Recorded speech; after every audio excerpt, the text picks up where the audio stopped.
get in the mail MSX games from Japan. Collecting without fail those shoot 'em ups, that's the plan. He doesn't just collect them, he also codes them too. Join us and we'll go on electric adventures with you. Hey YouTube, Electric Adventures here with my monthly update for June 2019. Just a bit of an update on what's been happening. I don't have many other pickups, but I do have a couple of things. A friend of mine who I haven't seen for a little while, he's helped repair a couple of systems in the past, and he has his own particular interests. He's actually right into, I suppose, Bitcoin mining, I suppose, using CUDA cores, which is graphical cores. He quite often brings me something when he comes and visits, and it was actually a very apt gift that he gave me. So he gave me a GeForce GTX 950 graphics card. So as far as I'm concerned, this is the fastest graphics card that I've ever owned. I know things have moved on since then, whereas he obviously considers this an older graphics card. And it was actually amazingly timeliness, because he dropped this off, it probably is a couple of weeks ago now, so probably 2 weeks ago. And I hadn't used the PC in the game room here that I use for some recording and editing for a little while. And I turned it on to do some editing, and it would get so far and then it would turn itself off with a voltage warning. And I thought, oh no, here we go, something wrong with the power supply. I kept on doing this for a couple of times to play around with the BIOS settings and everything like that. And I couldn't work out why it was coming up with voltage warnings when the readings the motherboard said the CPU and the motherboard was getting were good. And I thought, well, sometimes graphics cards, when they fail, you know, they start to fail, can actually use up more voltage. I switched over to this new graphics card, which I was going to do anyway. I was potentially thinking about using it in a different machine.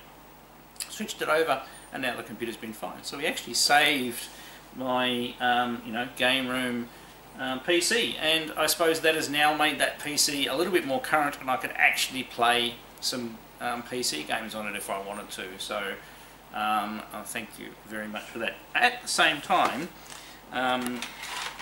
I'd only just got the, I hadn't long had the Mac LCs that I showed in my last monthly update video.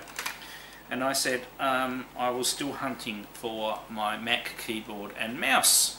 And he kindly brought me over this Mac Classic keyboard. And by the sticker on the back, it came from the Launceston Institute of TAFE, so it's from northern Tasmania. It has the secondary bus port in there where you can plug the mouse in. I still don't have a mouse though. Once again, I haven't had a proper hunt through all of my storage boxes in my other storage area though, so I still may find one, otherwise I'll have to buy one. And I've actually got an extra extension lead as well, which is really cool, so very pleased with getting those. And then I traded one of my other friends, Aaron, for this Atari 7800. Now it's a little tired, it's seen better days, and Aaron has actually repaired this, but it does work. And this is for another one of my friends, Brendan, for some of the things he has traded with me. So all's fair is fair. Now I also, during the month, I got this cheap box of connectors. That's not anything, but I also got found a place locally where I could get bags of capacitors in fairly common values, because there's no, I mean, I'm not into shotgunning caps on things just to try and fix things, but if you do find that a capacitor might be the problem, if you don't have one, you can't even swap out that one cap to try. So I found these are Gemcom electrolyte capacitors. They're not huge values in there. I mean, we've got 100 UF, 470 UF, which is a very common one in sound circuits on PCBs. 2200 UF, and all of these are like 25 volts and 16 volt ones, so they should, you know, cover off. And we're just going to put these into my supplies as spares. I know there are better brands out there that you can get, But a good way to get, I think this whole bag, and there's quite a lot of capacitors in there, was only $42 for the lot, including postage. So just will allow me to progress some boards, because I've got quite a few arcade boards that only have very small problems in them, and if you just want to try and you know, like fix, like I've got a gyrus board that is pretty much mostly working, it just has a couple of sound issues, and that could just be a cap that has been damaged by being knocked or something like that. So having a couple of spares that I can swap out a couple of capacitors just to check whether that's the problem will help greatly. So just more supplies for the electronics repair station, which I hopefully will get more time to do. You'd think in winter there'd be less things on and I'd actually get more time, but I seem to get less time in my game room in winter, and I have barely been in here this month, so which is a little sad. So a little bit of news that popped up during the month. I'm sure plenty of other people have done videos on this, but I am particularly interested and excited about this. And it's the OneUp Arcades. Now the OneUp Arcades, they did make, the last lot did make it to Australia. I believe that it was only the one unit and they were sold through Audi stores. And Audi do not have a branch here in Tasmania in Australia. They've only got branches on the mainland. So not looking good anyway. But there is a new OneUp cabinet coming out that I'm particularly interested in. And of course it's the Star Wars one. I'll try and put a picture up here. So they're going to make a little mini Star Wars cabinet, and yes, it won't have a vector display, and it'll be running emulation, but the most important thing that it comes with is the yoke controller. So regardless of the rest, if you could play about and change the software that's running into it and tweak it in heart's content, but unless you've got a decent controller, Star Wars is not as fun. As there are lots of you know, home computer versions of the Star Wars game that are not bad, but most of them you have to use the mouse or the joystick, and the controls are not right, and that yoke controller in the Star Wars game really makes it. So I am particularly excited for one of those. So I have no idea when they're coming out and what price they'll be in Australia, but I'll definitely be keeping an eye out. And you never know whether they're making it, because the other ones were cleared out a little bit. You know, an Australian distributor may be very hesitant to import them into Australia, so we're just going to have to wait and see. Shipping one from the States is probably not going to be something that I'm going to be able to afford. So, but something later in the year when they release them. Maybe I don't know when they're going to release them. Maybe they're going to release them for Christmas. That's probably their target time. But I was particularly excited about that, so I thought I'd share that with you guys that haven't seen it elsewhere. You probably have. As I said, it's been news that's been out for a couple of weeks. And also, something that was about a week ago, good friends of mine, Billy and Jay, the Game Chasers, Billy posted a video of my top games of all time ever. So this is a top 10 list of his favourite games, be they arcade, home, or anything like that, that are his favourites. And I haven't done a top 10 or a top 5 list for a little while, and I thought this would be an interesting one to do. And as I like to do, I've got as many props and titles sitting behind me at the moment as possible. Some of my choices of arcade games, I am not going to hold up an arcade game for those, I'll insert a picture. So, number 10, and the order is a little bit fuzzy, but we'll stick to this. So number 10, and these are mostly games that I have played and played and played. So I use that to help myself eliminate other games that I really like, that but I maybe have not played as many others. So it's quite surprising what the list ended up being and what ended up being left off. So as an example, there's not a tremendous number of shooters on here. Right, so the very first one, so number 10 is, and here's my original copy, is Dungeon Master. And this is the Atari ST version, which is the first version. My box has seen better times, has helped to give a little paper clip up there, so I'm being very careful with the box. So this is a dungeon crawler, and the very first one that used this you know, first person perspective dungeon crawling type action, and I really love this game. Also, my wife also really loved this game. She played it through all the way through to completion, as did I. I still actually have our save game discs as well from back in the day, so I could quite literally load them in and play them again.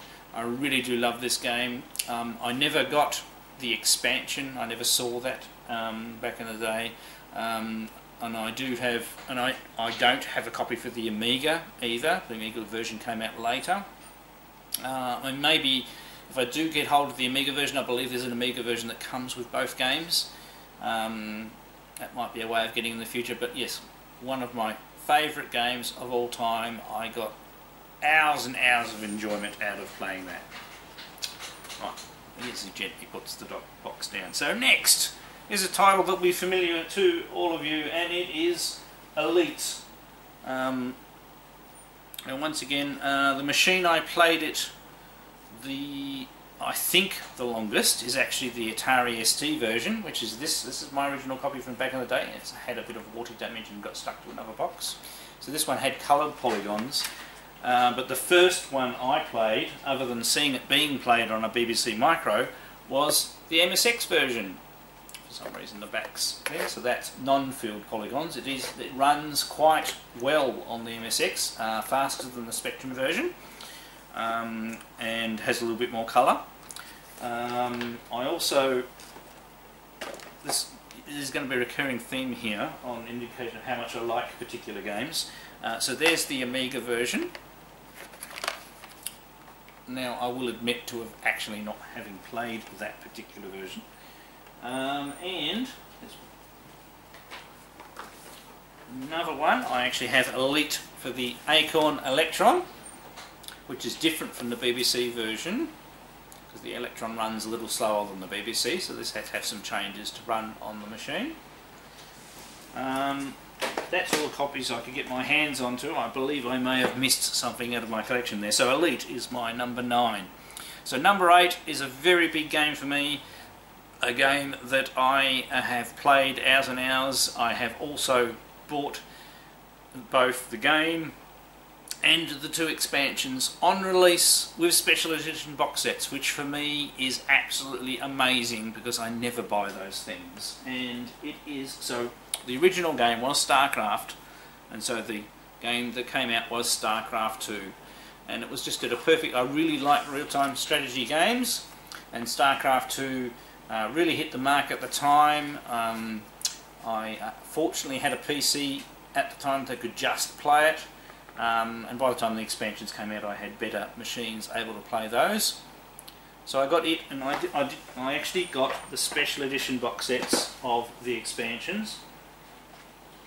So, sorry, I didn't get them both out of the shelf, but I've got one of them here to show you. So these are the special edition box sets. They open like a gate, and they've got special books, music CDs, and videos, and cards, and actually to get a better idea, and there are 2 of them.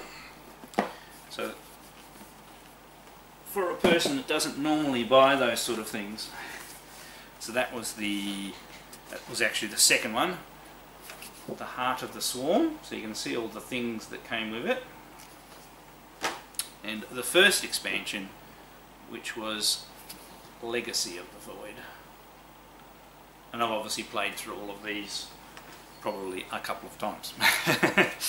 Right, so next we have number 7 is, what have I done with the pile? Excuse me for a second. Right, back, note to self, when making a video, make sure you can reach everything. So next, number 7 is Star Wars X-Wing and TIE Fighter. So you have X-Wing Wars, there's a special collector's edition from back in the day.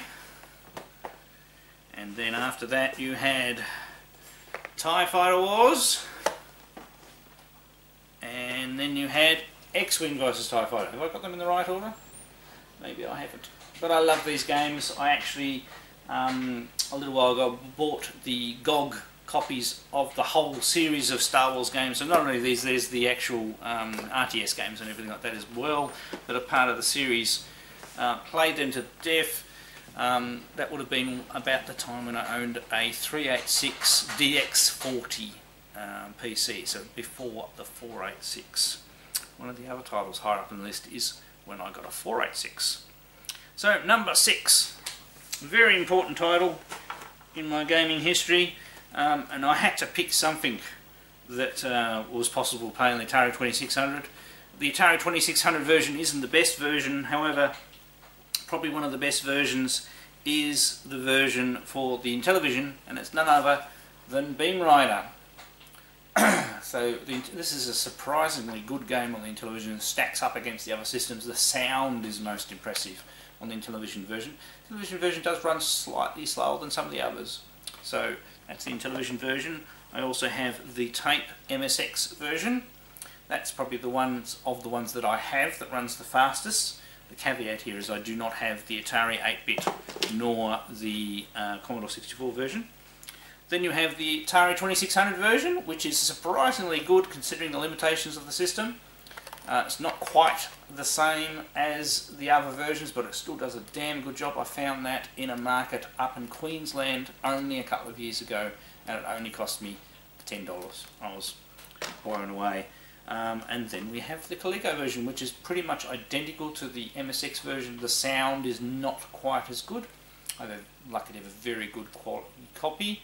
There is a cartridge version for the MSX I don't have, and I don't know whether there's a Spectrum version. But once again, as you can see by the other games, for a game that I like, I have multiple copies across multiple systems, or multiple copies across the same system in the case of some of the PC games.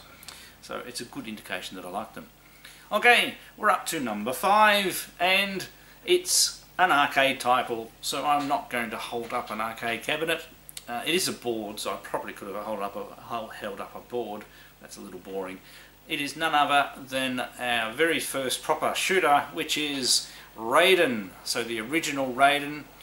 I would have put more coins into this game over the years than probably some of the other titles that I've picked, because it popped up everywhere. I think every single airport I've ever been to has had a Raiden game of one form or another in Australia. They're actually quite common, and you still see them now. So it must be a popular game. So Raiden, love it. I have versions for the home systems, for the PC Engine, for the Jaguar, for the SNES, and the Mega Drive Genesis. I don't have the Lynx version. There you go, there's one I'm missing. Love it as a game, love it as a shooter mechanic. I do like the sequels as well, like Raiden Fighters, Raiden 2, and Raiden DX. And I've bought the, I've got some collections on the PC, and I think the iPad as well. So yes, I do tend to buy the games I like multiple times. I'm sure that's a trap or a thing that other people do out there as well. So next, number 4, we go back to Star Wars, and I haven't got every copy of this down, but this is Jedi Knight Dark Forces 2. So the original version of this I would have played, well, Dark Knight I would have played on my 486. I probably had a Pentium by the time this particular game came out, and this is obviously definitely the better one in the series. It's got lots of content in there, and there are some. So here is another copy of it, and it has, so it's Jedi Knight Dark Forces 2 and Mysteries of the Sith expansion, but it's basically the same game. Did I get any other copies out while I was at it? You of course have the further sequels, of which I have on the GameCube, and my brain it's Jedi 2, I think it is struggling to get the one at the moment, but that's also very much worthwhile playing, and I still, if I'm going to get the GameCube out and play anything, I will probably put that in and have another go at it. I really enjoyed those games. Okay, so number 3, now this is a biggie. And it is once again another series, and it starts with this game here. It is the Baldurs Gate series. So you have Baldurs Gate, and I love these big boxes. I have a lovely copy of Baldurs Gate there. And then you have, I don't have Baldurs Gate 2 Shadow of Arm. This is an even bigger big box game. Really great games. And then to fill in the missing gaps, you've got Baldurs Gate and its expansion, Tales of the Sword Coast. And then you've got Baldur's Gate, Shadows of Arm, which I showed you, and I don't believe I've played Throne of Baal. So that's a collection I bought as well.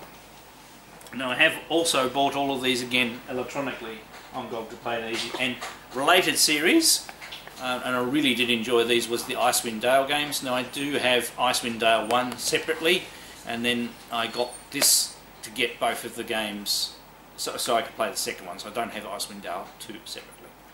So as you can see, Mad Collector buys too many copies of the same games. Okay, now the last two I don't have to hold anything up again because they are both arcade games. So number 2 of best of all time games for Electric Adventures is Time Pilot. Time Pilot, I have always, the very first time I played in an arcade, I fell in love with it. It was just that little bit more complex than the other games that were out at the time, and I seemed to be reasonable at it. And I kept on playing it at time. I got on the high score table. High score tables back then, you had no idea what was going on in other countries. So at the time in Australia, I was the champion of Time Pilot. It was only, you know, something like 179,000. I can get 179,000 in my sleep nowadays. But I still love playing it. I have, back there is my cocktail cabinet. Now it has a Space Pilot board in it, which is exactly the same game, except the title has been hacked to be called Space Pilot, and really roughly hacked, instead of Time Pilot. Everything else is exactly the same, and it's even Konami branded. I just believe they had a name clash in a particular market and you ended up with Space Pilot. I do actually have a real Time Pilot board.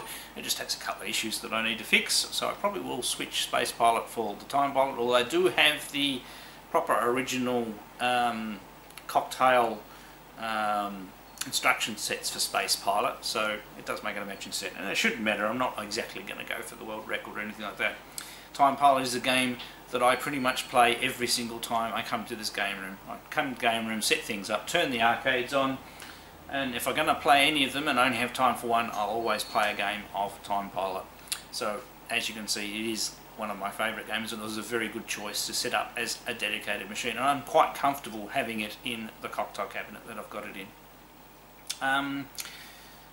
And my number one, and I'm sure this is a lot of number ones, it's an arcade title. It actually harks back to the thing I talked about before this video, and it is none other than Star Wars Arcade.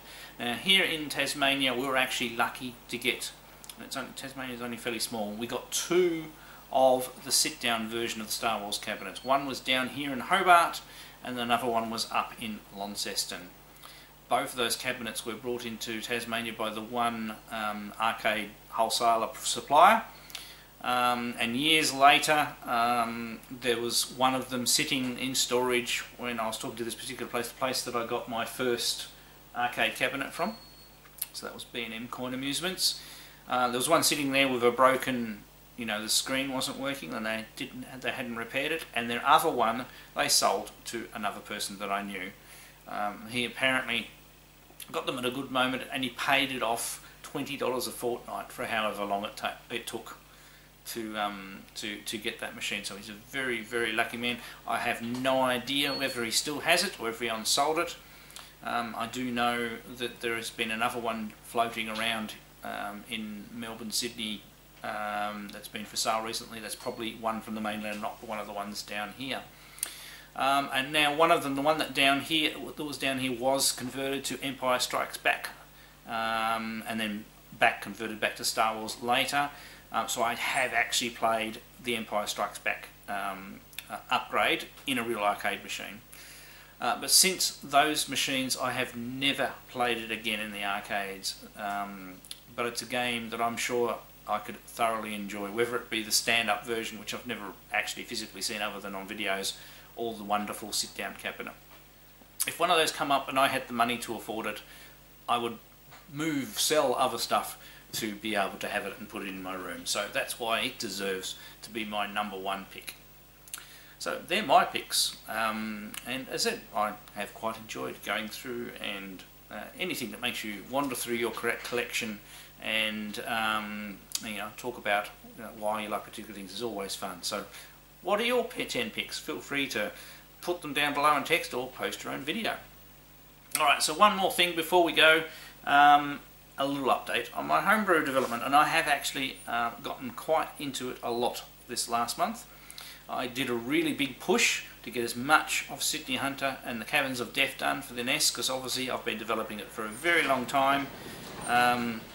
Technical issues aside, it was really just my declining health and everything like that, but I really have picked up a lot from my neck surgery now, and I'm finding I have more energy, I'm able to concentrate, and I put in the hard yards and I've solved most of the technical issues. It now has a you can enter the passwords that you find at the start of each stage, so you can jump directly to that stage, which is essential for me to put in for me to be able to test all of the stages. Otherwise I'd go crazy playing the game all the way from the start every single time. I have entered every single screen layout and have plenty of room left in the cartridge. I've done all the exits from the screen, so if you go out this screen you come into this one. I've done all those maps for all of the levels. I need to do a bit more data entry to get all of the objects that you collect and the monsters that are in each room. And then there's just a little bit more logic just to finish off. For each of the levels there's particular custom logic for the puzzles. And then a bit of playtesting. I've sent it off to 3 different people, so members of the CollectorVision team, to playtest and just give me some feedback, and also we start finding those bugs so it's not going to be delayed by playtesting. And every time I do a new build I send it to the guys so they can start testing. So I've made a lot of progress on that. I've also been going through Berserk again, and it is definitely going to be released, and it is definitely going to be released under the name Berserk. That's my biggest news for the month. We have official